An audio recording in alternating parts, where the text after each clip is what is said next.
आस लगाए जा रहे तमाम अब खबरें चल रही हैं कि किसान संगठनों के बीच में कहीं ना कहीं आतंकवादी हैं, खालिस्तानी हैं। अब तो कल ये भी कहा गया कि इनके पास हथियार हैं, AK-47 जैसे हथियार किसानों के पास मौजूद हैं। क्या कहना है आपका इसके बारे में? तो ये तो बड़ी शर्म की बात है कि यदि किसानों के पास अवैध रूप से और गैर कानूनी तौर से इस तरह के हथियार हैं, तो मेरे देश की जो सुरक्षा एजेंसियां वो क्या कर रही हैं? वो चद्दर तान के सो रही हैं। इसका मतलब वो अपनी ड्यूटी नहीं निभा रहे हैं। उन्हें ऐसे लोगों को देखना चाहिए और उन पर कानूनी कार्रवाई करके जेल में डालना चाहिए। कौन रोक रहा है उनको? बार बार ये कहा जा रहा है कि आपके बीच में मिले हुए खालिस्तानी। नहीं कह रहा है।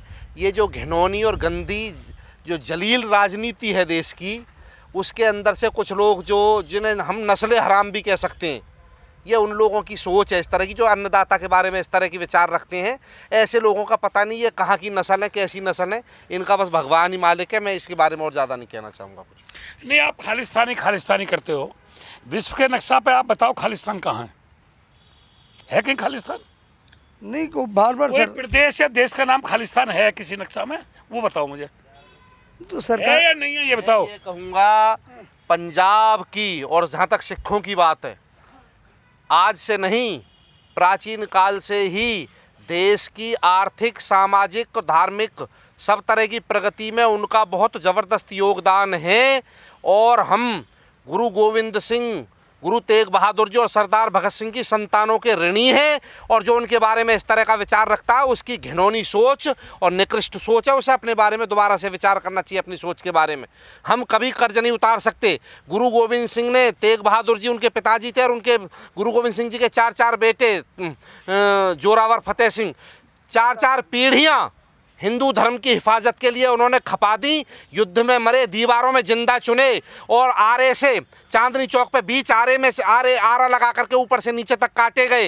रुई लपेट करके आग के हवाले किया गया। खौलते हुए तेल के कड़ाहों में झोंक दिया गया। ये कहने वाले लोगों ने, बताओ ना, देश धर्म की रक्षा के लिए इनके यहाँ कोई मूष्टि का बच्चा मरा हो तो बताओ।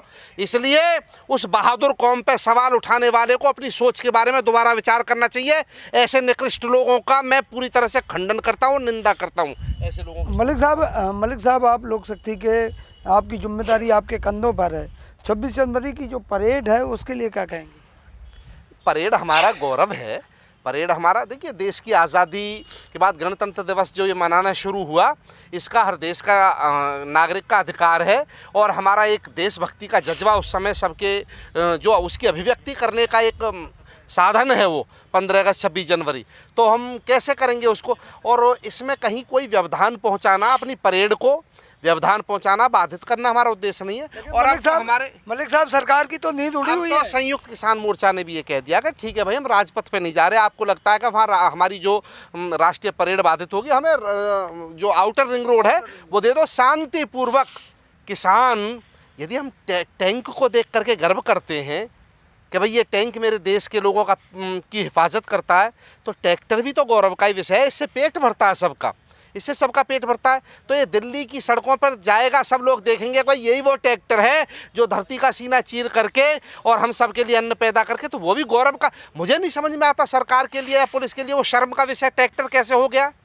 जब सारे देश के अन्न के भंडार भरता है ट्रैक्टर, तब तो वो गौरव का विषय होता है। और यदि दिल्ली में वो आकर के राजपथ पे या कहीं आउटर रिंग रोड पे 26 जनवरी की परेड में शामिल होता है, तो वो शर्मिंदगी का विषय कैसे बन जाता है? ये बड़ी गलत बात है, ऐसा नहीं होना चाहिए। मास्टर जी, जो आपका परेड के विषय में क्या कहना है? परेड तो हमारे लिए गौरव का विषय है, परेड होनी चाहिए। किसान की और जवान की, जय जवान जय किसान का नारा लाल बहादुर शास्त्री जी ने दिया, और उस समय पे दिया जिस समय पे देश में अन्न की बहुत कमी थी। ये कहा था हर हिंदुस्तानी एक दिन के लिए व्रत रखे। हरित क्रांति लाई गई थी देश में। आज FCI के गोदाम भरे पड़े हैं, तो क्या किसान का कद कम हो गया है?